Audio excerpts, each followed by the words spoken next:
Indus सोलारने अनेक शाळा आणि कॉलेजेसच्या छतांवर सोलार सिस्टीम लावलेली आहे आणि त्यामुळे त्यांची वीज बिलं बऱ्याच मोठ्या प्रमाणात कमी झालेली आहे.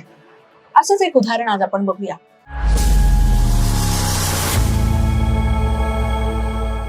गुरुकुल इंटरनॅशनल स्कूल ही बदलापूर मधली एक शाळा आहे. त्यांचं महिन्याचं विजेचं कन्झम्पशन 8,000 युनिट्स एवढं होतं आणि त्यापोटी त्यांना येणारं बिल हे साधारण 1.25 लाखाच्या आसपास होतं. हे वीज बिल कमी करण्यासाठी त्यांनी सोलार सिस्टीम लावण्याचा निर्णय घेतला. इंडसला त्यांनी हे काम दिलं. आपण त्यांच्या बिलाचं बिल अनालिसिस केलं, छताचं शॅडो अनालिसिस केलं आणि त्यांच्या वीज वापरानुसार त्यांना 67 किलोवॅटची सोलार सिस्टीम सुचवली. मात्र त्यांनी आपल्याला त्यांचा वीज वापर भविष्यामध्ये वाढणार आहे असं सांगितलं.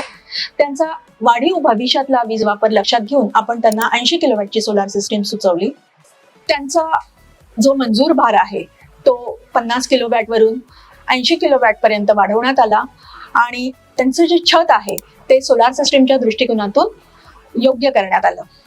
जानेवारी 2025च्या अखेरीस त्यांच्या छतावरती सोलार सिस्टीम लावण्यात आली आणि ती फेब्रुवारीपासून पूर्ण क्षमतेने कार्यान्वित झाली.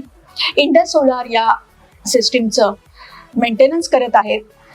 Regular cleaning, regular health checkup and daily energy जनरेशनचं मॉनिटरिंग अशा पद्धतीने हे मेंटेनन्स चालू आहे. याचा परिणाम असा झालेला आहे की त्यांचं वीज बिल 1.25 लाखावरून 25,000वर आलेलं आहे. म्हणजे जवळजवळ 1 लाख रुपये प्रत्येक महिन्याला त्यांची विजेच्या बिलामध्ये बचत होत आहे. 25,000 पण का? तर 25,000 या वीज बिलामध्ये 2 पार्ट्स आहेत. एक डिमांड चार्जेस की जे जवळजवळ 50% आहेत आणि दुसरं त्यांचा डी झोन म्हणजे संध्याकाळी 6 ते रात्री 10 या कालावधीतला वीज वापर. अशा रीतीने गुरुकुल इंटरनॅशनल स्कूल दर महिन्याला लाखभर रुपयांची विजेच्या बिलामध्ये बचत करत आहे. वर्षाला हीच बचत 12 लाखापर्यंत जात आहे.